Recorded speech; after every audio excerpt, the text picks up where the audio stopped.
कृतिका से जुड़ी किसी भी बात को लेकर अनुराधा उसकी कही बातों पर आंख बंद करके भरोसा कर सकती थी। तो क्या फ्यूचर में तुम एंटरटेनमेंट इंडस्ट्री को ज्वाइन करने के बारे में सोच रही हो? अनुराधा आंटी की एक चिंता तो दूर हो गई थी, लेकिन दूसरी नहीं। ये इंडस्ट्री बहुत ज्यादा बुरी है कृति। तुमने सुना ही होगा कैसे मजबूर होकर आउटसाइडर्स को इंडस्ट्री में आने के बाद सुसाइड करना पड़ जाता है। उसके साथ इतने माइंड गेम्स खेले जाते हैं कि अंत में हार मानकर वो खुद को खत्म करने जैसा बुरा कदम उठा लेता है। मैं नहीं चाहती कि कोई तुम्हारा फायदा उठाने की कोशिश करी और ऐसे किसी मेंटल टॉर्चर से परेशान होकर तुम कोई गलत कदम उठा लो। माँ, एक्टिंग में आगे काम करने के बारे में मैंने अभी तक कुछ सोचा नहीं है। मैं बस मुझे मिले इस मौके को यूज करना चाहती हूँ। इससे ज्यादा मैंने अभी इस बारे में और कुछ नहीं सोचा है। माँ, आप मुझे क्यों बोल रही हैं? जब तक मैं कृति के साथ हूँ, आपको लगता है मैं उसके साथ कुछ गलत होने दूंगा? कुछ वक्त से निखिल बिना किसी हेजिटेशन के अनुराधा आंटी को कृतिका की तरह माँ पुकारने लगा था। किसी भी आउटसाइडर के साथ कुछ गलत होने का कारण उनके पास किसी सपोर्ट के ना होना है। लेकिन आप ही सोचिए, जब मैं हर कदम पर कृतिका के साथ हूँ, तो क्या किसी में इतनी हिम्मत होगी कि वो उसे हर्ट करने का ख्याल भी अपने मन में लाए? ये बात तो है। निखिल के स्टेटस का ख्याल आते ही अनुराधा आंटी ने उसकी हाँ में हाँ मिलाई। उस पल उन्हें एहसास हुआ कि निखिल कितना भरोसेमंद है। चाहे कृतिका किसी भी इंडस्ट्री में काम करे, जब तक उसके साथ निखिल है, उसके साथ कभी भी कोई भी कुछ गलत नहीं कर पाएगा। अब उनकी सारी परेशानी दूर हो गई थी।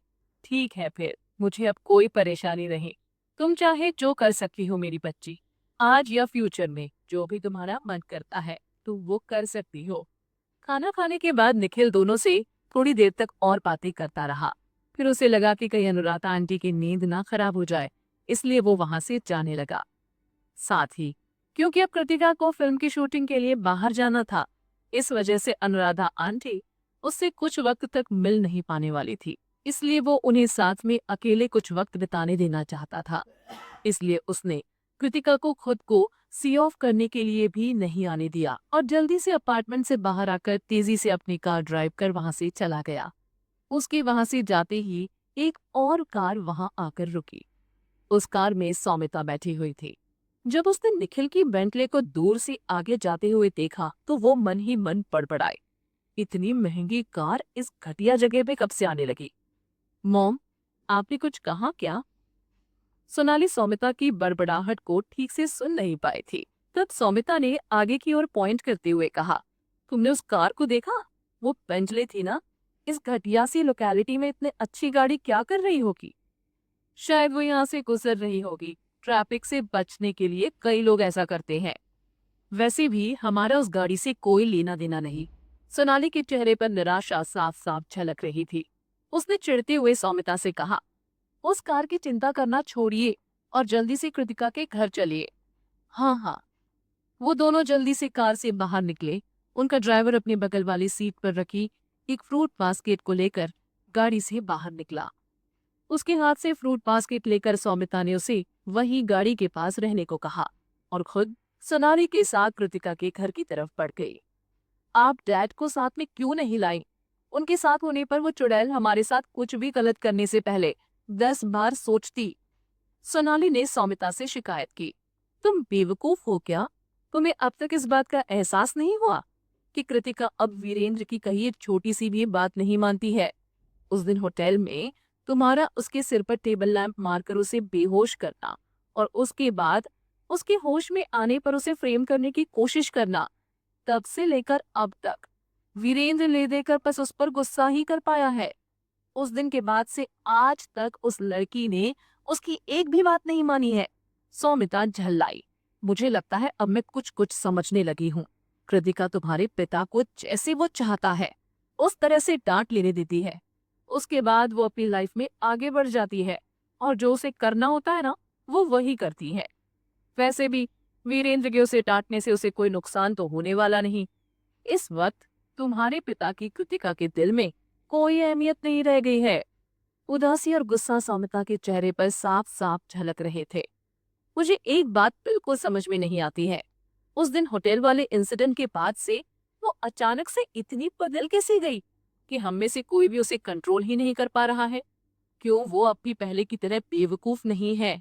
तब वो उसे जो कहती थी, वो लड़की बिना कोई विरोध किए उसकी हर एक बात को मानती थी। लेकिन अब ऐसा लगता है जैसे उसने अपनी जिंदगी को किसी स्लो चल रहे कंप्यूटर की तरह रीबूट कर लिया है, जिसके बाद से उसकी जिंदगी हर बीतते पल के साथ पहले से बेहतर होती चली जा रही है, जबकि अतीत में तो ऐसा कुछ भी नहीं था। तुम्हें क्या लगता है, कृतिका इतनी बदल कैसे गई? परेशान होते हुए सौमिता ने सोनाली से सवाल किया। वो हमेशा कृतिका को तकलीफ में देखना चाहती थी। उसे तकलीफ में देखना उसके दिल को एक अलग ही सुकून पहुंचाता था।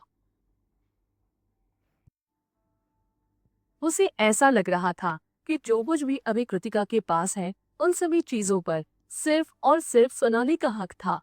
उसे महसूस हो रहा था जैसी वो दुखभरी जिंदगी पहले कृतिका जी रही थी, वही जिंदगी अब सोनाली जी रही थी।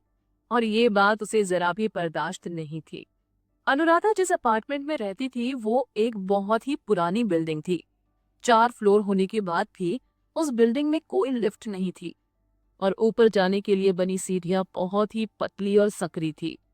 इस वजह से सौमिता और सोनाली दोनों एक दूसरे से आगे पीछे चल रही थी, एक साथ नहीं। किसी फ्लोर पर लाइट थी और किसी फ्लोर पर नहीं, इसलिए वहां कहीं अंधेरा तो कहीं रोशनी दोनों मौजूद थी। सोनाली इस जगह से हमेशा से ही नफरत करती आई थी। उसे ऐसा लगता था जैसे ये कोई अपार्टमेंट ना होकर कोई झुग्गी झोपड़ी है। मुझे कैसे मालूम होगा मॉम? सोनाली ने सौमिता की बात को ठीक से सुना नहीं। उसका ध्यान बस रास्ते पर था। पता नहीं क्यों, लेकिन मुझे इन सब चीजों को लेकर बड़ा अजीब सा लगता है। अचानक से कुछ सोचते हुए सौमिता ने बहुत धीमी आवाज में कहा, जैसे उसने अपनी आत्मा ही बदल ली है। जिस फ्लोर पर इस वक्त वे दोनों थे, उस वक्त वहां लाइट नहीं थी। हल्की फुल्की जो भी रोशनी वहां आ रही थी, उससे बनी उन दोनों की परछाई ही एक दूसरे को डराने के लिए काफी थी। ऐसे माहौल में जब सौमिता ने अचानक से आत्मा वाली बात धीमी आवाज में कही, तो सोनाली एकदम से डर गई। डर के मारे उसके बदन के सारे बाल खड़े हो गए। मॉम, कैसी बकवास बातें कर रही हो तुम? इस तरह की भूतिया बातें कोई ऐसे अंधेरे से भरी जगह में करता है क्या? ऐसी बातें आपके दिमाग में आती कहाँ से हैं? जैसे ही सोनाली ने भूत वाली बात कही, वैसे ही सौमिता भी डर से कांपने लगी। जो उसने कहा था उसका ख्याल मन में आते वक्त उसे भी खुद पर गुस्सा आया था, लेकिन वो खुद को वो सब कहने से रोक ही नहीं पाई। ठीक है, मैं आगे ऐसा कुछ भी नहीं कहूंगी। दूसरी तरफ अनुराधा और कृतिका को इस बात का जरा भी अंदाजा नहीं था कि इतनी रात गए सोनाली और सौमिता उन दोनों से मिलने के लिए आ रहे थे। निखिल के जाने के बाद कृतिका ने अनुराधा को कोई भी काम नहीं करने दिया। माँ, आप जाकर आराम कीजिए। आपने डिनर तैयार किया था ना, लाइए बर्तन मैं धो देती हूँ। बिल्कुल भी नहीं, तुम पूरा दिन काम करती हो, अभी आराम तुम्हें करना चाहिए, मुझे नहीं। अनुराधा उठकर किचन की ओर जाने लगी। भले ही कृतिका ने इस बारे में कभी भी अनुराधा से कोई बात नहीं की थी, लेकिन वह जानती थी कि ऑफिस में कृतिका को बहुत सारी दिक्कतों का सामना करना पड़ रहा है। कम एजुकेशनल क्वालिफिकेशन होने के बावजूद उसे कंपनी में काम दिया गया था, इसलिए सब कुछ सही तरीके से करने को लेकर उसके मन में काफी स्ट्रेस रहता था। उन्हें ये भी मालूम था कि कृतिका एक काफी डिफिकल्ट असाइनमेंट को हैंडल कर रही थी, इसलिए वो रात रात भर जागकर उस पर काम भी किया करती थी। वो लड़की पहले से ही काफी प्रेशर अकेले हैंडल कर रही थी। इस वजह से अनुराधा नहीं चाहती थी कि घर आने के बाद उसे किसी भी तरह का कोई काम करना पड़े। वो शांति से आराम करे या फिर उनसे बातें। माँ, यकीन कीजिए मैं जरा भी नहीं थकी हुई हूँ।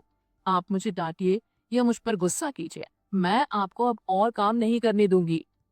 कृतिका ने अनुराधा आंटी को किचन में जाने से रोकते हुए कहा। अब आगे वो क्या कहती? ठीक है बाबा, तुम ही बर्तन धो लो, लेकिन आगे से काम के बाद घर पर आने पर मैं तुम्हें घर का कोई काम नहीं करने दूंगी। कृतिका बस मुस्कुराई। उसने ना तो हाँ कहा ना तो ना। वो दोनों साथ में किचन में गए। कृतिका बर्तन धोने लगी और अनुराधा इस दौरान उससे बातें करते रही। उन्हें किचन में एक चेयर पर बैठते देख कृतिका ने कहा, माँ, अब आपकी हेल्थ पहले से काफी अच्छी हो गई है। हमारे ऊपर जो भी कर्ज था हम उसे लौटा चुके हैं। आगे मैं पब्लिक रिलेशन डिपार्टमेंट में काम करूं या एक्टिंग लाइन में आगे बढ़ूं, दोनों ही केसेस में मेरी सैलरी सोनाली के लिए एज अ असिस्टेंट काम करने से कई गुना ज्यादा होगी। मैं जल्दी ही आपके लिए एक डिश वॉशर खरीद लूंगी। इससे आपको खुद से बर्तन धोने की कोई जरूरत नहीं पड़ेगी। जल्दी ही घर के काम के लिए मैं किसी नौकरानी को काम पर रख लूंगी, फिर आपको घर का कोई काम नहीं करना पड़ेगा। कृतिका ने मुस्कुराते हुए कहा, उसकी कोई जरूरत नहीं। इस तरह से अपने पैसे पर बात करने की तुम्हें कोई जरूरत नहीं है। अनुराधा आंटी ने तुरंत उसे मना किया। मेरी तबीयत ठीक हो गई है, इससे ज्यादा मुझे अब कुछ नहीं चाहिए। तुम्हारी सैलरी को इधर उधर की चीजों में खर्च करने से बेहतर होगा कि मैं उन्हें बैंक में जमा कर दिया करूं, ताकि तुम्हारी शादी के वक्त वो दहेज देने के काम में आए। माँ, अभी से दहेज की फिक्र क्यों कर रही हैं आप? कृतिका ने हैरानी में उनकी तरफ देखते हुए कहा। अरे, फिक्र कैसे ना करूं? मैंने देखा है निखिल को तुमसे शादी करने की बहुत जल्दी है। वैसे भी उस पर भरोसा है, वो एक अच्छा लड़का है। भविष्य में क्या होगा मुझे नहीं पता, लेकिन मैं एक बात यकीन से कह सकती हूँ, वो तुम्हें दिल से चाहता है और तुम दोनों एक दूसरे के लिए ही बने हो। ये कहते हुए अनुराधा मुस्कुराई। तुम भले ही मेरी बातों को लेकर सीरियस नहीं हो, लेकिन कभी न कभी तुम्हें उससे शादी तो करनी ही है, तो तब के लिए दहेज अभी से बचाने में बुराई क्या है? तुम्हारी माँ ऐसा कभी नहीं चाहेगी कि निखिल से शादी करने के बाद तुम्हारी सासू माँ तुम्हें दहेज ना लाने के लिए या कम दहेज लाने के लिए ताने दे। वैसे कृतिका और निखिल की फैमिली के स्टेटस में जमीन आसमान का फर्क था, लेकिन फिर भी उन्हें अपनी तरफ से कोई कसर बाकी नहीं रखनी थी।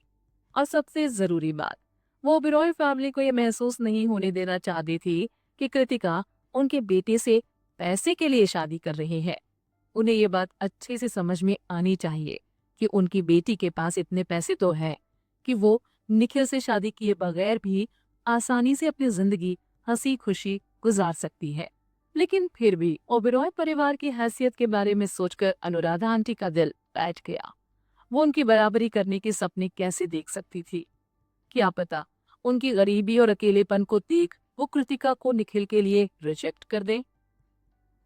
अनुराधा आंटी अचानक से बहुत परेशान हो गई, लेकिन उसने कृतिका से इस बारे में कुछ भी नहीं कहा। उन्हें लगा कि इन बातों के बारे में जानकर कहीं वो भी परेशान न हो जाए। अरे हाँ, कृतिका, तुमने फिर से यूनिवर्सिटी जाने के बारे में सोचा है? अनुराधा ने सब्जेक्ट चेंज करने की कोशिश की। कृतिका कुछ पल के लिए शांत हो गई, फिर अपनी माँ की तरफ पलटते हुए वो बोली, यूनिवर्सिटी जाने के बाद आप क्यों पूछ रही हैं माँ? तुम्हें याद है ना, तुमने अपनी पढ़ाई से ब्रेक लिया था। तुमने इस परमिशन के साथ अपना कॉलेज छोड़ा था कि फ्यूचर में तुम वापस आकर अपनी पढ़ाई पूरी कर सको। बेस्ट न्यूकमर अवार्ड मिलने के बाद और निखिल को पैसे लौटाने के बाद अब भी तुम्हारे पास 1 लाख रुपए बचे हुए हैं। वैसे फिल्म की शूटिंग के लिए तुम्हें कितनी सैलरी दी जाने वाली है? अचानक से अनुराधा ने सवाल किया। 25 लाख, कृतिका ने कहा। क्योंकि मैं एक्टिंग लाइन में नई हूँ, इसलिए मुझे काफी कम पैसे मिल रहे हैं। वैसे मुझे शायद 5 या 10 लाख रुपए ही दिए जाते, लेकिन निखिल के जोर देने के कारण डायरेक्टर दिवाकर को मुझे एक अच्छी सैलरी देने पर मजबूर होना पड़ा। अगर ऐसा है तो मैंने सभी चीजों के बारे में अच्छे से सोच लिया है। शूटिंग के बाद अगर तुम काम पर नहीं भी जाती हो तो भी हमारे पास तुम्हारे कॉलेज की पढ़ाई के लिए पूरे पैसे होंगे। साथ ही अगले 3 साल तक बिना कोई काम किए हुए भी हमारी जिंदगी आसानी से कट जाएगी। कृतिका ने अपनी पढ़ाई का पहला साल पूरा कर लिया था। अगर वो अब वापस अपनी पढ़ाई को पूरा करने के लिए कॉलेज लौटती है तो उसे सेकेंड ईयर में डायरेक्ट एडमिशन मिलता, जिसके बाद उसे और 3 साल अपनी पढ़ाई को पूरा करने में लगते। चाहे वो कितनी भी टैलेंटेड क्यों न थी, फ्यूचर में उसे एक अच्छी डिग्री की जरूरत कभी न कभी तो जरूर पड़ती। अगर उसे ओबेरॉय कॉर्पोरेशन में ही आगे बढ़ना होता तो भी कम क्वालिफिकेशन के कारण उसे ऊपर की पोस्ट नहीं दी जाती। अनुराधा को भी ये मालूम नहीं था कि वो जो सोच रही थी उसे लेकर ओबेरॉय कॉर्पोरेशन में कृतिका पर पहले ही सवाल उठाए जा चुके थे। कृतिका फिलहाल इस बारे में कुछ ज्यादा नहीं सोच रही थी। मैं इस बारे में आराम से सोचकर आपको बताऊंगी माँ। अगर उसे वापस से कॉलेज जाना भी हुआ तो वो फैशन डिजाइनिंग के कोर्स को पूरा करने तो नहीं जाएगी। ऐसा करने से वो इस फील्ड के लिए एक न्यूकमर हो जाएगी। जो मेहनत पीआर लाइन में उसने आगे बढ़ने के लिए की थी, उसी तरह की मेहनत उसे फैशन डिजाइनिंग लाइन में आगे बढ़ने के लिए दोबारा से करनी पड़ती। उसे आगे पढ़ाई करनी भी हुई तो वो पब्लिक रिलेशन की स्टडी करने के लिए कॉलेज ज्वाइन करेगी। क्योंकि इस लाइन में उसे बेस्ट न्यूकमर अवार्ड भी मिल चुका है, तो पढ़ाई पूरी होने के बाद उसे कोई भी किसी न्यूकमर की तरह ट्रीट नहीं करेगा और इस तरह से उसे बड़ी से बड़ी कंपनियों के लिए काम करने को लेकर काफी अच्छे ऑफर्स भी आएंगे। जैसे ही कृतिका ने अपना बोलना खत्म किया, दरवाजे की बेल बज उठी। कौन है? कहीं निखिल ने अपना कोई सामान तो यहाँ नहीं छोड़ दिया था जिसके कारण उसे वापस आना पड़ा हो? अनुराधा आंटी ने मन ही मन खुद से कहा। क्योंकि कृतिका बर्तन धो रही थी, इसलिए उसे दरवाजा खोलने को ना कहकर वो खुद दरवाजा खोलने के लिए आगे बढ़ गई। 1 मिनट। दरवाजे के पास पहुंचकर जैसे ही उन्होंने दरवाजा खोला, वो बर्फ की तरह जम गई। उन्हें क्या पता था दरवाजे पर उन्हें सौमिता और सोनाली खड़ी दिखाई देंगी। दीदी, सौमिता ने उनकी फिक्र करने का दिखावा किया। आप हॉस्पिटल से डिस्चार्ज हो गई, आप घर वापस कब आई और अब आप कैसी हैं? कहते हुए उसने अंदर घुसने की कोशिश की, लेकिन अनुराधा ने उन्हें दरवाजे से आगे बढ़ने ही नहीं दिया। तुम यहाँ क्या कर रही हो? जाओ यहाँ से। दीदी प्लीज ऐसा मत कहो, आप मेरी बड़ी बहन हो, मैं यहाँ आपसे और कृति से मिलने आई हूँ। सौमिता ने दिखावा किया कि जैसे उसे उन दोनों की बहुत चिंता थी। अनुराधा आंटी एकदम से चिढ़ गई। तुम्हें हमसे मिलने के लिए यहाँ आने की कोई जरूरत नहीं। पिछले 10 सालों में तो तुम एक बार भी मुझसे मिलने नहीं आई, तो फिर अब क्यों? निकलो यहाँ से। अपनी बात कहने के बाद बड़ी ही बेरुखी से अनुराधा ने उन दोनों के मुंह पर अपने घर का दरवाजा बंद कर दिया। सौमिता ने तुरंत दरवाजे को धकेल कर खोलने की कोशिश की। उसके बगल में खड़ी सोनाली ने भी उसकी मदद की। बड़ी दी, प्लीज ऐसा मत करो, हम दोनों बहनें हैं। मैं सोनाली को साथ लेकर आपसे मिलने आई हूँ, प्लीज हमें अंदर आने दो।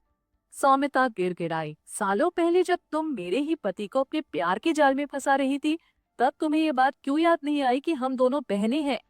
उससे शादी किए हुए तुम्हें 10 साल बीत गए, इस बीच तुम एक बार भी मुझसे मिलने नहीं आई। उसके बाद भी तुम उम्मीद करती हो कि मैं तुम्हें अपनी बहन मानूंगी? चली जाओ यहाँ से अभी इसी वक्त। अनुराधा जोर से चिल्लाई। तुम दोनों नीच मनहूस माँ बेटी मेरे घर में कदम रखकर मेरे घर को भी अपनी मनहूसियत से गंदा कर दोगी। दीदी प्लीज धीरे बोलो। तुरंत सौमिता के चेहरे पर घबराहट दिखाई देने लगी। वो खुद की बेइज्जती बर्दाश्त कर सकती थी, लेकिन उसकी बेटी की एक्ट्रेस थी जो पहले से ही कुछ स्कैंडल्स में फंसी हुई थी। अगर लोगों ने अनुराधा की बात सुन ली होती तो वो फिर से बदनाम होने लगती। बाहर से अनुराधा की तेज आवाज सुनाई देने पर कृतिका उन्हें लेकर परेशान हो गई। माँ, आप किस पर चिल्ला रही हो? वो तेजी से दरवाजे की ओर बढ़ी। अनुराधा किसी कीमत पर सोनाली और सौमिता को कृतिका से मिलने नहीं देना चाहती थी, इसलिए उन्होंने जोर से कहा, कुछ नहीं बेटा, कुछ अजनबी लोग रास्ता भटक कर यहाँ आ गए हैं। कृतिका, ये मैं हूँ, मैं और सोनाली। सौमिता कृतिका की आवाज सुनते ही जोर से चिल्लाकर बोली। बड़ी दी, ये मैं हूँ। सोनाली ने भी सौमिता के साथ साथ कृतिका को पुकारा। उन दोनों को देखते ही कृतिका समझ गई कि ये दोनों यहाँ पर क्यों आई होंगी। तुम यहाँ क्यों आई हो? अनुराधा आंटी ने गुस्से से सवाल किया। सौमिता अब तक ये समझ चुकी थी कि अनुराधा किसी भी कीमत पर उन दोनों को अपने घर के अंदर नहीं आने देगी, इसलिए उसे जो भी बातें करनी थी वो सब वहीं दरवाजे पर खड़ी होकर करने लगी। कृतिका, मुझे पता चला है कि तुम्हें डायरेक्टर दिवाकर ने अपनी मूवी में कास्ट किया है। उसके सवाल को सुनते ही कृतिका को हंसी आ गई। कुछ पल पहले जो उसने सोचा था वो एकदम सही निकला। आपको बड़ी जल्दी पता चल गया इस बारे में? जो कुछ आज शाम को कंपनी में हुआ उसके बारे में सच में उन्हें काफी जल्दी पता चल गया था। कृतिका को ये नहीं पता था कि वो सिमरन थी जिसने ये बात प्रियंका को बताई और प्रियंका ने वीरेंद्र को। प्रियंका को ओबेरॉय कॉर्पोरेशन से निकाला जा चुका था और अब तक वो अपने लिए कोई अच्छी जॉब भी नहीं ढूंढ पाई थी। उसे किसी अच्छी कंपनी में जॉब तो मिल नहीं रही थी, इसलिए वो घर पर बैठे कृतिका को जी जान से नफरत करने के सिवा और कर क्या सकती थी। जब सिमरन से उसे कृतिका को मूवी में मिले रोल के बारे में पता चला, उसने तुरंत ये बात वीरेंद्र को बता दी, ये सोचकर कि वीरेंद्र कृतिका को मिले मौके पर किसी तरह पानी फेर सके। सोनाली को एक सिंगल फिल्म भी ऑफर नहीं की जा रही थी। दूसरी तरफ कृतिका को फिल्मों में एक मौका मिल गया था। ऐसा कैसे हो सकता था? जब सौमिता को ये बात पता चली और जब उसे मालूम हुआ कि ये बात सच है, तो उससे रहा नहीं गया। वो एकदम से गुस्सा और बेचैन हो गई। वो यही सोच रही थी कि कहीं दिवाकर अंधा तो नहीं, जो उसने हजारों एक्ट्रेसेस को छोड़कर कृतिका जैसी किसी आउटसाइडर को अपनी फिल्म में कास्ट किया। कृतिका, तुम पहले ही ओबेरॉय कॉर्पोरेशन के पीआर डिपार्टमेंट में इतना अच्छा काम कर रही हो, फिर तुम्हें एक्टिंग लाइन में आने की क्या जरूरत है? मेरी एक बात अच्छे से समझ लो, फिल्म इंडस्ट्री से बाहर से दिखने में अच्छी है, लेकिन यहाँ सरवाइव करना इतना आसान नहीं जितना तुम सोच रही हो। तुम्हें पीआर डिपार्टमेंट के अपने काम पर फोकस करना चाहिए। मैंने सुना है कि तुम्हें पब्लिक रिलेशन के लिए बेस्ट न्यूकमर का गोल्ड फिंगर अवार्ड भी मिला है। इसके बावजूद तुम ये सब पीछे छोड़ एक्टिंग में क्यों आना चाहती हो? सौमिता ने तेजी से अपनी बात पूरी की। मैं क्या करती हूँ और क्या नहीं, इससे आपका कोई लेना देना नहीं। कृतिका ने उसे फटकारा। और आपको मेरी फिक्र कब से होने लगी? कृतिका, मैं तुम्हारी स्टेप मदर हूँ और तुम्हारी मौसी भी। हम कितने सालों से एक साथ रह रहे हैं। तुम्हारी फिक्र करना, तुम्हारा ध्यान रखना तो मेरा फर्ज है। सौमिता ने अपनी चिकनी चुपड़ी बातें शुरू कर दी थी। हा हा हा। अनुराधा उसकी बात सुन उसका मजाक उड़ाने के लहजे में हंसी। अपने मुंह मियाँ मिट्टू बनना कोई तुमसे सीखे। सोनाली ने धीरे से सौमिता को कोहनी मारी। उसके बाद उसने उन दोनों माँ बेटी की नजरों में आए बिना सौमिता का ध्यान साथ लाए गए फ्रूट बास्केट पर किया। तुरंत सौमिता का ध्यान उस पर गया। फिर उसने जल्दी से वो बास्केट अनुराधा की तरफ बढ़ा दिया। दीदी, ये छोटा सा तोहफा हमारी तरफ से आपके लिए। कृतिका की नजर भी उस फ्रूट बास्केट पर गई कि ये एक तरह का मजाक था। सौमिता एक अमीर आदमी की बीवी थी, उसके बाद भी उसके अंदर कंजूसी कूट कूट कर भरी थी।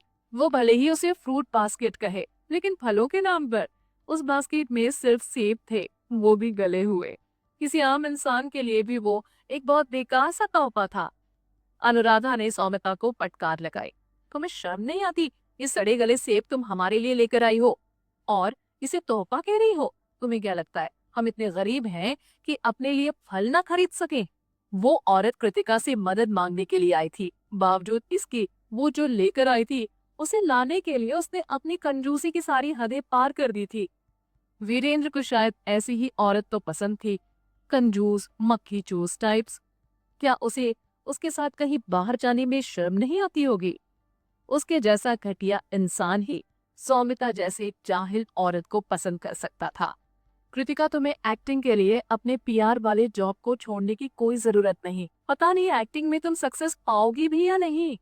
क्यों ना तुम अपना रोल अपनी बहन को दे दो और तुम खुद अपने पब्लिक रिलेशन के काम पर फोकस करो। सौमिता ने बेशर्मी से कहा। सोनाली इस वक्त बहुत मुश्किल में है। अपने कमबैक के लिए उसे ऐसे किसी रोल की सख्त जरूरत है। लेकिन सोनाली को तो थर्ड लीड रोल जरा भी पसंद नहीं। जब मैं उसकी असिस्टेंट थी तब आप तीनों ने मुझे सख्त हिदायत दी थी कि उसके लिए सिर्फ लीड रोल के ऑफर को ही मैं उसके पास लाऊं। अगर लीड रोल ना मिले तो सेकेंड लीड, वो भी उस तरह के जिसमें उसकी स्क्रीन प्रेजेंस लीड रोल के बराबर हो। कृतिका ने अपनी भौहें उठाते हुए सवाल किया। वो कंडीशन तो मैंने टीवी शोज के लिए रखी थी, किसी मूवी के लिए नहीं। सोनाली अपनी ही बात से पलट गई। वैसे भी ये फेमस डायरेक्टर दिवाकर की फिल्म है। इनकी मूवी में थर्ड लीड तो क्या, मैं किसी कैमियो रोल को भी करने के लिए तैयार हूँ। सोनाली सच में बुरी हालात में थी। अपनी पीठ पर वो कम पैसों के कारण अच्छे रोल को भी ठुकरा दिया करती थी और आज हालात ये बनाए थे कि वो थर्ड लीड भी करने को तैयार थी। बिल्कुल सही। कृति, सोना तुम्हारी छोटी बहन है, तुम्हें उसकी हेल्प करनी ही होगी। सौमिता ने अनुराधा की तरफ देखते हुए कहा। दीदी प्लीज कृतिका को समझाइए, हम एक ही परिवार से हैं। हमें वक्त बेवक्त एक दूसरे की मदद तो करनी ही चाहिए। मानती हूँ कि अतीत में हमारे बीच सब कुछ ठीक नहीं था, लेकिन उन बातों को लेकर हम कब तक दोनों एक दूसरे से दूर रहेंगे? हमें उन बातों को भूलकर एक हो जाना चाहिए। जब सोना की सिचुएशन पहले की तरह ठीक हो जाएगी तो वो कृतिका की हेल्प जरूर करेगी।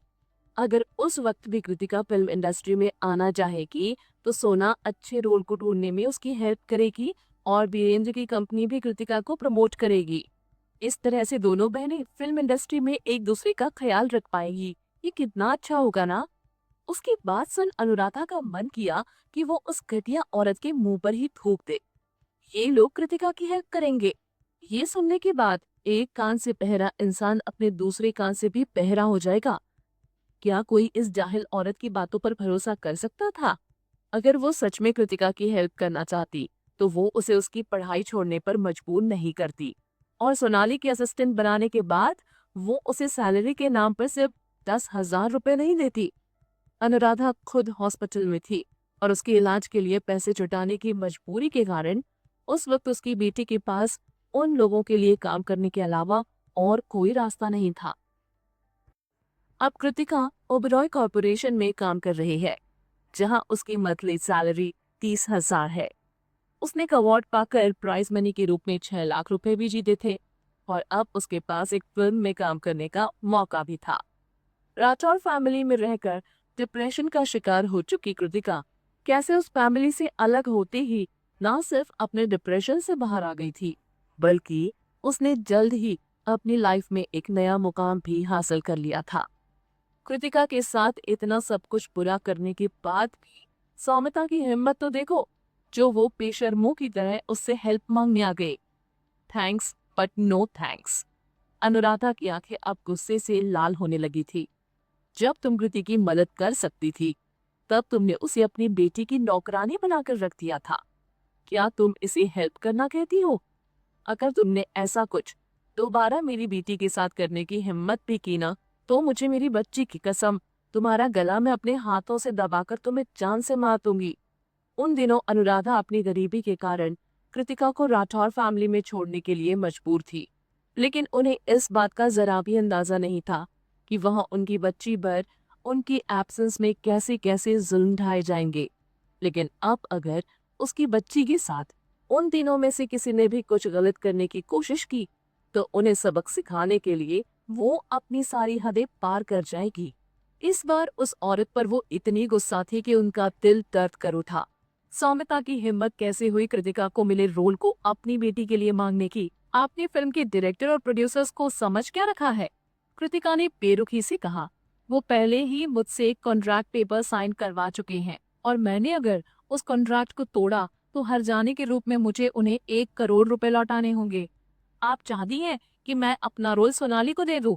तो पहले आपको मुझे 1 करोड़ रुपए देने होंगे, जिसे डायरेक्टर दिवाकर को देकर मैं अपने ऊपर होने वाले लीगल एक्शन से बच सकूं। क्या कहा? एक 1 करोड़? सौमिता एकदम से हकला उठी। इतना बड़ा हर्जाना क्यों? वैसे राठौर परिवार के लिए ये रकम कुछ ज्यादा बड़ी नहीं थी। फिर भी जब पूरा परिवार ही कंजूस था, तो वो इतनी बड़ी रकम चुकाने के लिए कैसे राजी होते? कृतिका ने समझ क्या रखा है अपने आप को, जो वो ये सोच रही है कि उसके कॉन्ट्रैक्ट को तोड़ने पर उस पर लगने वाली पेनल्टी राठौर फैमिली चुकाएगी। बड़ी दी, आप फिल्म लाइन में एक न्यू कमर हो, इसलिए फिल्म के लिए आपको दी जाने वाली सैलरी काफी कम होगी, है ना? सोनाली भी अपने माता पिता पर ही गई थी। कंजूसपना तो उसके अंदर जन्म से ही था। 16 साल की उम्र में जब उसने फिल्म इंडस्ट्री में कदम रखा था, तब उसके पास इंडस्ट्री के लोगों से कोई कनेक्शन नहीं थे। ऐसे में वीरेंद्र ने उसके करियर पर पैसा पानी की तरह बहाया था। और सही मायने में देखा जाए तो शुरुआत के 3 साल सोनाली की एक्टिंग के ऊपर पैसे खर्च करने से वीरेंद्र को काफी नुकसान हुआ था। फाइनली जब वो 20 साल की हुई, तब जाकर उसके फिल्मी करियर ने उड़ान भरनी शुरू की। लेकिन तभी उस स्कैंडल ने उसे वापस से उसी जगह पर लापटका चाहा। वो अपने करियर के शुरुआत में थी, यानी अब उस पर पैसे खर्च करने से वीरेंद्र को फिर से एक बड़ा नुकसान हो रहा था। इसलिए जब सोनाली ने 1 करोड़ रुपए हर्जाने की बात सुनी, तो उसके दिल में दर्द भरी एक टीसू भर आई। हाँ, मुझे दी जाने वाली फीस काफी कम है, कृतिका ने दरवाजे के कोने पर अड़ते हुए कहा। चूंकि मैं एक न्यू कमर हूँ और एक्टिंग में मेरा पहले से कोई एक्सपीरियंस नहीं है, इस वजह से डायरेक्टर मुझे 5 लाख रुपए देने के लिए राजी हुए हैं। इतना कम? सौमिता हैरान हो गई। मुझसे पहले वाली एक्ट्रेस को भी यही सैलरी दी जाने वाली थी, तो अगर सोनाली मेरी जगह फिल्म में आती है, तो उसे भी फिल्म में काम करने के लिए इतने ही पैसे मिलेंगे। कृतिका ने उसे बेरुखी से कहा। वैसे भी ये डायरेक्टर दिवाकर की फिल्म है, जाने माने एक्टर्स भी बिना किसी सैलरी के उनके फिल्म में काम करने के लिए राजी हो जाते हैं। उनकी रेपुटेशन तो इतनी अच्छी है ही, सौमिता ने अपने होंठ सिकुड़ लिए। लेकिन फिर भी ये काफी कम है। इसके अलावा चूंकि ये एक एक्शन रोल है, इसलिए उन्हें कोई ऐसी एक्ट्रेस चाहिए जिसे मार्शल आर्ट्स आता हो। आपको पता होना चाहिए कि मुझसे पहले इसमें काम करने वाली एक्ट्रेस इंजर्ड कैसे हुई थी। कृतिका ने अपनी आंखें बड़ी करते हुए कहा। जहां तक मैं जानती हूँ, सोनाली ने आज तक कभी मार्शल आर्ट्स की कोई ट्रेनिंग नहीं ली है। इसलिए ऐसा मत सोचिए कि मैं उसे ये रोल देने से मना कर रही हूँ। आप बस ये सोचिए कि क्या वो ये रोल कर पाएगी या नहीं। तुम तो ऐसे कह रही हो जैसे तुम्हें बड़ा मार्शल आर्ट्स आता है। सौमिता ने उसे ताना मारा। आपको क्यों लगता है कि मुझे मार्शल आर्ट्स नहीं आता है? कृतिका ने जवाब में उसे भी ताना मारा। मैं से सच कहा जाए तो इस जन्म में कृतिका ने कभी मार्शल आर्ट्स नहीं सीखा था। वो तो पिछले जन्म में जेल में कैद रहने के दौरान निर्मोही ने उसे मार्शल आर्ट्स की ट्रेनिंग दी थी। कृतिका के कॉन्फिडेंस को देख सौमिता का गला सूख गया। जब वो लड़की उसके साथ रह रही थी, तब उसने कभी भी ये जानने की कोशिश नहीं की थी कि वो अपनी जिंदगी में क्या करती है और क्या नहीं। इसलिए कृतिका ने जब मार्शल आर्ट्स की ट्रेनिंग की बात कॉन्फिडेंस से कही, तो उसकी बातों पर यकीन करने के अलावा उसके पास और कोई रास्ता नहीं बचा। तो इससे क्या फर्क पड़ता है? हम किसी स्टंट गर्ल को हायर कर लेंगे, वो मेरी बच्ची की फाइटिंग सीन्स को पूरा कर देगी। सौमिता ने ये कहते हुए खुद पर बड़ा प्राउड फील किया। एक्टिंग में तो ये सब होता रहता है। मेरे ख्याल से तुम्हें अपनी माँ को दिवाकर सर के नेचर के बारे में सब कुछ अच्छे से बताना चाहिए, क्योंकि अगर फिल्म की शूटिंग के दौरान इनकी उनसे मुलाकात हो गई तो इनकी बातों से चिढ़कर वो तुम्हें अपनी फिल्म से बाहर करने में देर नहीं लगाएंगे। कृतिका हंसते हुए बोली। मॉम। सोनाली कृतिका के सामने पूरी तरह शर्मिंदा हो गई थी, जो कि उसे जरा भी पसंद नहीं था। दिवाकर सर की फिल्मों की यही खासियत है, उनकी फिल्मों के एक्शन सीक्वेंस खुद फिल्म में कास्ट किए गए एक्टर्स को ही करने पड़ते हैं, ताकि हर एक सीन की ओरिजिनलिटी बरकरार रहे। अगर कोई अपने एक्शन सीन ठीक से नहीं कर पाता है, तो वो बिना झिझके उसे अपनी फिल्म से बाहर निकाल देते हैं। इतने सख्त है वो। सौमिता ने एक लंबी सांस लेते हुए कहा। इसी वजह से तो वो इतने फेमस हुए हैं। अनुराधा ने दोनों माँ बेटी का मजाक उड़ाया। सोनाली डायरेक्टर दिवाकर को अच्छे से जानती थी, इसलिए उसने अपने माँ को खुद को और शर्मिंदा करने से रोकने की कोशिश की। उसे इस बात का भी डर था कि कहीं शूटिंग के दौरान वो खुद को इंजर्ड ना कर ले। लेकिन सौमिता जैसी शकी औरत आसानी से कहाँ किसी की बात मानने वाली थी। उसने धीमी आवाज में सोनाली से कहा, पता नहीं ये लड़की सच भी कह रही या नहीं। सिर्फ उसके कहने पर हम कैसे मान ले कि कॉन्ट्रैक्ट तोड़ने पर उसे 1 करोड़ का जुर्माना देना पड़ेगा? हो सकता है कि वो झूठ बोल रही हो, ताकि इतनी बड़ी रकम देने के डर से हम चुपचाप यहाँ से चले जाएं। कुछ पल तक कृतिका को घूरने के बाद सोनाली सौमिता को वहीं एक कोने में उन दोनों से थोड़ा दूर ले गई। दिवाकर सर की एक असिस्टेंट से मेरे दोस्त के मैनेजर की जान पहचान है। मेरे कहने पर वो उनके असिस्टेंट को कॉल कर इस बारे में जानकारी निकलवा सकती है, तो जल्दी से उसे कॉल करो। सौमिता ने तुरंत जोर देकर कहा।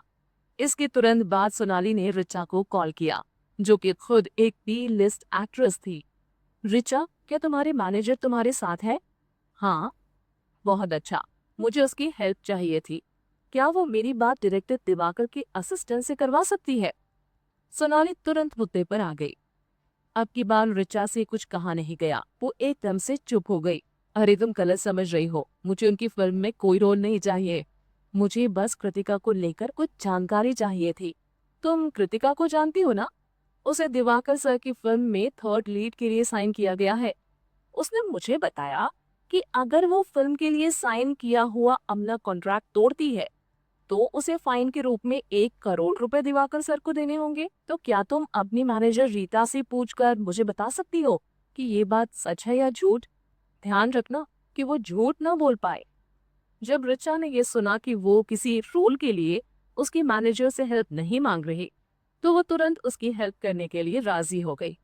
ठीक है, कुछ देर वेट करो, मैं रीटा से बात करती हूँ। क्योंकि ये एक मामूली बात थी, इसलिए रीटा ने रिचा को मना नहीं किया। अनुराधा भी इस बात को लेकर परेशान हो गई थी, इसलिए उन्होंने धीमी आवाज में कृतिका से सवाल किया, क्या सच में कॉन्ट्रैक्ट को तोड़ने पर तुम्हें 1 करोड़ का जुर्माना भरना होगा? कृतिका ने धीरे से उनके कंधे को दबाते हुए कहा, हम बाद में इस बारे में बात करेंगे माँ। इन्फॉर्मेशन मिलने के बाद रीटा ने वो सब रिचा को बता दिया। साथ ही उन्होंने सलाह दी, धीरे धीरे खुद को सोनाली से दूर करो। उसकी रेपुटेशन इस वक्त बहुत खराब चल रही है। अगर अभी भी तुम उसके साथ रही तो इससे तुम्हारी पॉपुलैरिटी पर भी असर पड़ेगा। इसलिए तुम्हें जल्दी से खुद को उसके सर्कल से अलग कर लेना चाहिए। मेरे मन में भी यही बात चल रही थी। मैं धीरे धीरे खुद को उससे अलग कर लूंगी। बस मुझे थोड़ा वक्त चाहिए, वरना उसे लगेगा कि उसके पूरे दिन आते ही मैंने उससे अपना पल्ला झाड़ लिया। रिचा ने रिप्लाई किया, कोई बात नहीं, मैं तुम्हारी प्रॉब्लम समझ सकती हूँ, लेकिन मेरी बात का ध्यान रखना। अभी अभी किसी तरह मैंने तुम्हें एक रियलिटी शो में काम दिलवाया है। अगर इस वक्त तुम्हारी रेपुटेशन किसी वजह से बिगड़ी ना तो इसे जीतना तुम्हारे लिए नामुमकिन हो जाएगा। रीटा ने उसे वार्न किया। उसकी बात मानकर रिचा ने तुरंत सोनाली को कॉल किया। रीटा ने सब कुछ पता कर लिया है। जो कृतिका कह रही है वो सही है। चूंकि फिल्म की स्केड्यूल बहुत टाइट थी तो उन्हें इस बात का डर था कि कहीं कृतिका ऐन मौके पर शूट करने से मना ना कर दे। इस वजह से फिल्म की प्रोडक्शन को काफी नुकसान पहुंचता। इसलिए कॉन्ट्रैक्ट को तोड़ने पर रखी गई पेनल्टी इतनी हाई है। तुम तो इन चीजों के बारे में पहले से ही जानती हो, क्यों? जैसे ही सोनाली ने रुचा की बात सुनी वैसे ही वो खुद पर झल्ला उठी। हाँ वो तो है, बस मैं इस बात को लेकर कंफर्म होना चाहती थी। रीटा को मेरा थैंक्स कहना। फोन कट करने के बाद उसका चेहरा झल्लाहट के कारण अजीब सा बदसूरत दिखने लगा। उसने सौमिता से कहा, हाँ जो कृतिका कह रही है वो सच है। ऐसा है तो हमें इस पचड़े में नहीं पड़ना चाहिए। हमें क्या जरूरत है कृतिका के कॉन्ट्रैक्ट को तोड़ने पर 1 करोड़ रुपए पे करने की।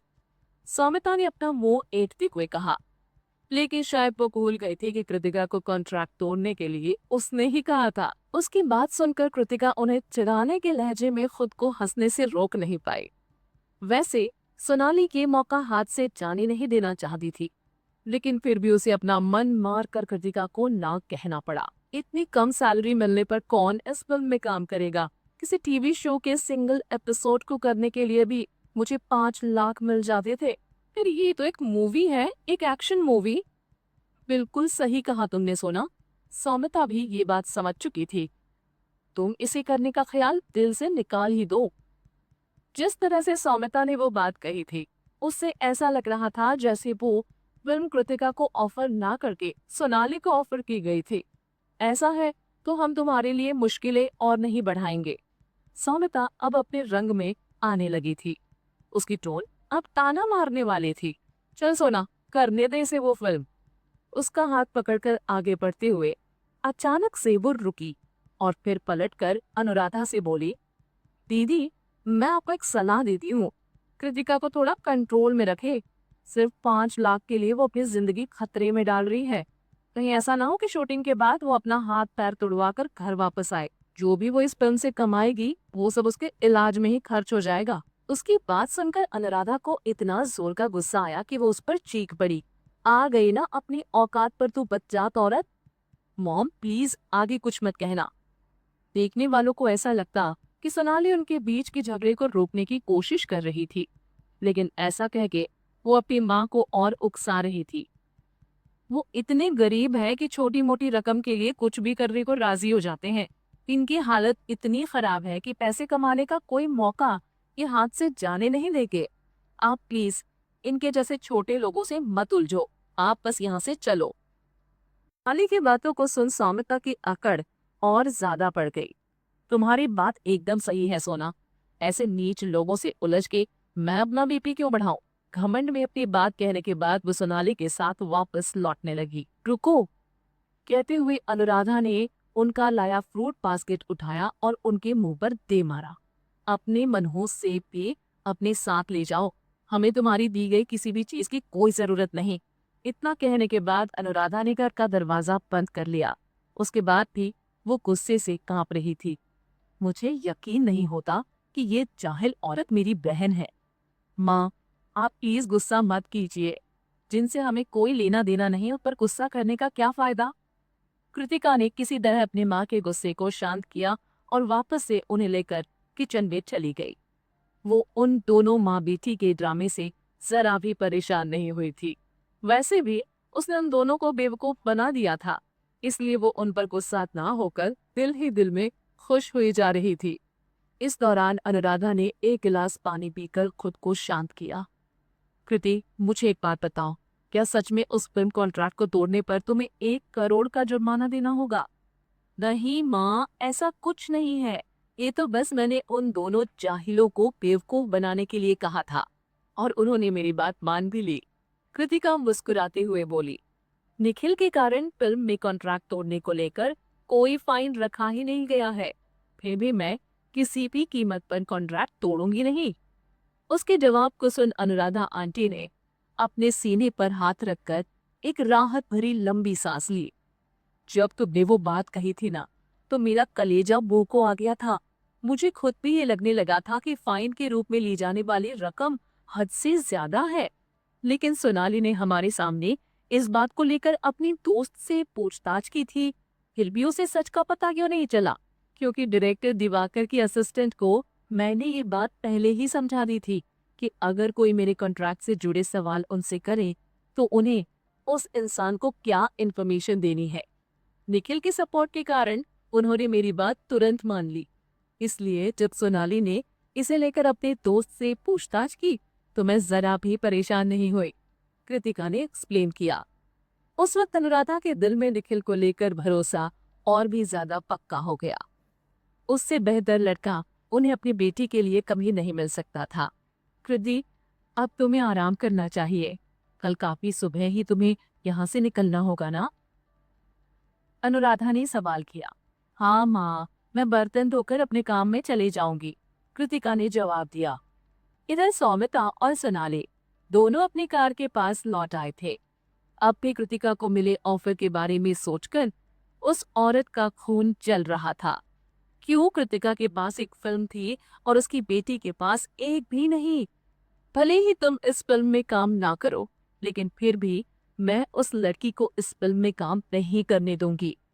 खुद के चेहरे पर वो सारे सेब भीगे चारे की बेइज्जती सौमिता कैसे बोल सकती थी? मॉम, आप क्या करने के बारे में सोच रही हो? सोनाली समझ गई थी कि उसके माँ के दिमाग में कोई खुराफात शुरू हो चुकी है। सौमिता कुटिलता के साथ मुस्कुराई। थोड़ी देर पहले उसने कहा था ना कि कॉन्ट्रैक्ट के टूटने पर उसे 1 करोड़ का जुर्माना देना होगा, तो क्यों ना हम उसे शूटिंग पर पहुंचने ही न दे। इससे उसका कॉन्ट्रैक्ट अपने आप टूट जाएगा। फिर मैं देखूंगी वो कैसे दिवाकर को 1 करोड़ लौटाती है। सोनाली एकदम से उछल पड़ी।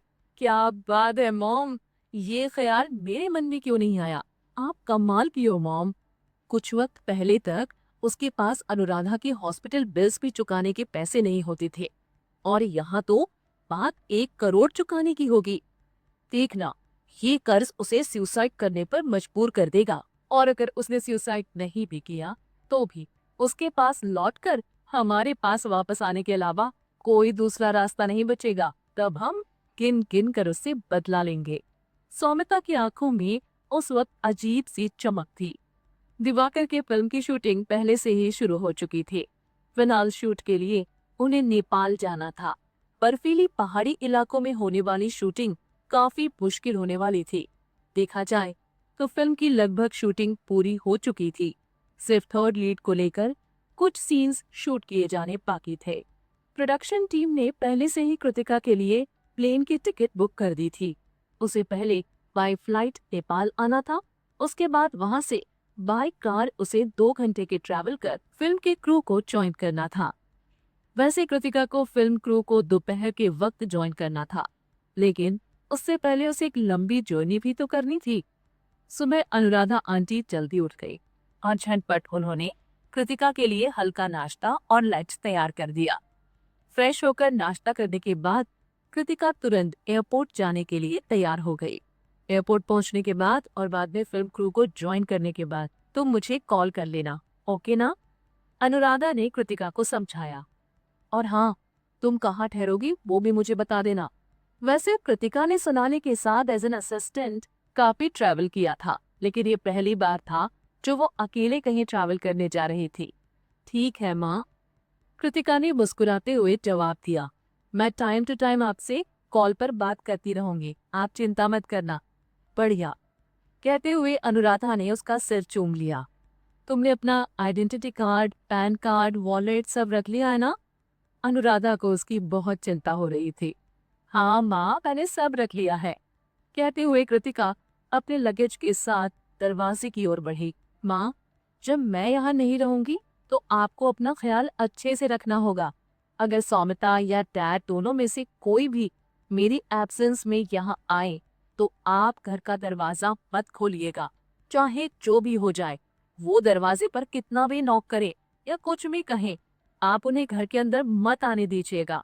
अगर वो आपको ज्यादा परेशान करे तो आप तुरंत निखिल को कॉल कर लीजिएगा, ठीक है ना? चिंता मत करो बेटा, निखिल ने भी मुझे सब कुछ अच्छे से समझाया है। जब तुम अपनी क्रू के साथ होगी तो सिर्फ अपनी फिल्म की शूटिंग पूरी करने पर ध्यान देना, अपना ध्यान रखना और खुद को हर्ट मत होने देना। और मेरी चिंता करने की तुम्हें कोई जरूरत नहीं है, मैं अपना पूरा ख्याल रखूंगी। अगर कोई प्रॉब्लम हुई भी तो मैं तुरंत तुम्हें कॉल कर लूंगी, अनुराधा ने कृतिका को समझाते हुए कहा। कृतिका ने मुस्कुराकर उनके पैर छुए और आशीर्वाद लिया। उसके बाद वो पलटकर दरवाजे को खोलने लगी, लेकिन दरवाजा खुला ही नहीं। उसने दरवाजे पर लगे नॉब को घुमाने की पूरी कोशिश की, लेकिन वो घूम नहीं पाया। वो हल्का सा हिल तक नहीं रहा था। क्या हुआ? अनुराधा ने सवाल किया। मैं दरवाजा नहीं खोल पा रही हूँ। नहीं खोल पा रही मतलब? अनुराधा ने आगे आकर दरवाजे का नॉब घुमाकर दरवाजा खोलने की कोशिश की, लेकिन ना तो दरवाजे का नॉब घूमा और ना ही दरवाजा खुला। माँ, क्या आपको बाहर कुछ आवाज सुनाई दे रही है? कृतिका ने धीमी आवाज में कहा। जब अनुराधा ने दरवाजे पर कान लगाया तो उसे भी बाहर से आती कुछ आवाज सुनाई दी। कृतिका ने दरवाजे में बने पीप होल से बाहर देखने की कोशिश की और जो कुछ उसे दिखाई दिया उसने उसे गुस्से से थर्रा कर रख दिया। बाहर वीरेंद्र और सौमिता खड़े थे। वो दोनों अपने साथ कुछ बॉडीगार्ड्स भी लेकर आए थे, जो दरवाजे के नॉब को थामकर उसे खुलने नहीं दे रहे थे। बाहर कौन है? कौन दिखाई दिया तुम्हें? कृतिका को दरवाजे से अलग खींचकर अनुराधा आंटी ने पीप होल में झांकते हुए उससे सवाल किया। अगले पल उन्हें खुद अपने सवाल का जवाब मिल गया। उन दोनों को बाहर देखते ही वो गुस्से से कांपने लगी। वो जोर से चिल्लाई, वीरेंद्र, मुझे पता है तुम उस चुड़ैल के साथ बाहर हो। दरवाजा खोलो अभी इसी वक्त। क्यों? ताकि कृतिका फिल्म की शूटिंग के लिए जा सके। वीरेंद्र ने उसका मजाक उड़ाकर हंसते हुए कहा। अनुराधा के लिए पानी अब उसके नाक के ऊपर आ गया था। वीरेंद्र, तुम्हें किसने हक दिया मेरी बेटी को काम पर जाने से रोकने का? मैं जो कर रहा हूँ उसके भले के लिए ही कर रहा हूँ, वीरेंद्र चीखा। अगर कृतिका को फिल्मों में काम करना है तो उसे मुझसे कहना चाहिए था। मैं उसके लिए सूटेबल रोल अपनी रिसोर्सेज की मदद से ढूंढ देता। उसे ऐसे खतरनाक रोल करके अपनी जिंदगी को खतरे में डालने की कोई जरूरत नहीं। और तुम खुद कैसी माँ हो जो अपनी बेटी को इतनी खतरनाक फिल्म की शूटिंग करने के लिए भेज रही हो? अनुराधा खिलखिलाकर हंस पड़ी। तुम्हें कब से मेरी बेटी की चिंता होने लगी? तुम्हें सिर्फ इस बात से प्रॉब्लम नहीं है कि वो किसी फिल्म की शूटिंग के लिए जा रही है, बल्कि तुम्हें इस बात से प्रॉब्लम है कि वो अपनी जिंदगी में तुम्हारे बगैर इतनी खुश कैसे है। मैं उसका पिता हूँ, मैं जो भी करूंगा उसके अच्छे के लिए करूंगा, वीरेंद्र चिल्लाया। खुद को मेरी बेटी का पिता कहने की हिम्मत कैसे हुई तुम्हारी? तुम उसके बाप कहलाने के लायक नहीं हो। खुद को उसका पिता कहकर तुम पिता शब्द को बदनाम कर रहे हो। उस वक्त अनुराधा का मन उस नीच इंसान की जान लेने का कर रहा था। आखिर तुम्हारी प्रॉब्लम क्या है? कृतिका अपनी जिंदगी हंसी खुशी जी रही है, ये बात तुमसे बर्दाश्त क्यों नहीं हो रही है? तुमने हमेशा सिर्फ सोनाली को अपनी बेटी माना है, तो अब क्यों यहाँ मेरी बेटी पर उसके पिता होने का हक जताने के लिए चले आए हो? इस रोल को पाने के लिए कृतिका ने किसी भी तरह से सोनाली को हर्ट नहीं किया है, ना ही उसका रास्ता रोका। फिर भी तुम मेरी बेटी को ये फिल्म करने से रोकने आ गए। उसकी खुशी तुम्हें जरा भी बर्दाश्त क्यों नहीं होती है? हम दोनों माँ बेटी तुम्हारे बगैर भी अपनी जिंदगी खुशी खुशी जी रहे हैं, और तुम हमारी और हम तुम्हारी फैमिली को भी किसी तरह की प्रॉब्लम देने की कोशिश नहीं कर रहे। फिर क्यों तुम लोग बार बार आकर हमें परेशान कर रहे हो? क्या बकवास कर रही हो तुम?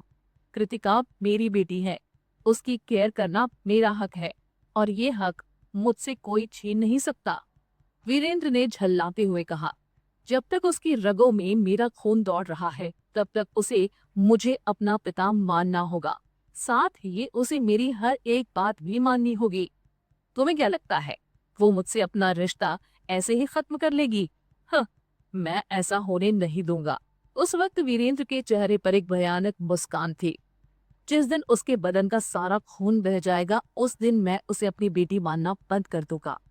इनडायरेक्टली वो ये कह रहा था कि वो कृतिका को मरते हुए देखना चाहता है। या तो वो मर जाए, और अगर वो नहीं मर सकती तो उसे अपनी पूरी जिंदगी उसे अपना पिता मानना होगा। घटिया इंसान, तुम उसे मरने के लिए कह रहे हो? शर्म आनी चाहिए तुम्हें।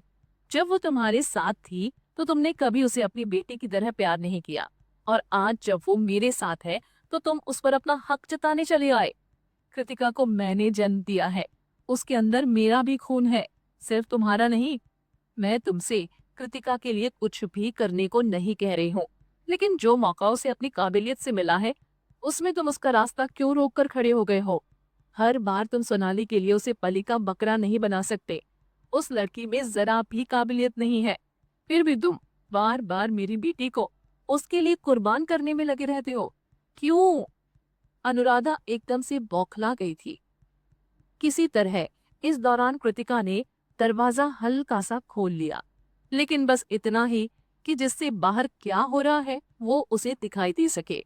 और अब भी दरवाजे को पूरी तरह से वो खोल नहीं पा रही थी, क्योंकि बाहर खड़े बॉडीगार्ड्स ने दरवाजे पर कुछ कीलें ठोक दी थी, जिससे वो दरवाजा दीवार से मजबूती से चिपक गया था। उन दोनों गिरे हुए घटिया लोगों को देख अनुराधा अचानक से मुस्कुराने लगी। वीरेंद्र, मैं पूरे विश्वास के साथ कह सकती हूँ कि कृतिका हम दोनों की बेटी है, लेकिन क्या यही विश्वास तुम्हें सोनाली पर है? क्या सोनाली सच में तुम्हारी बेटी है?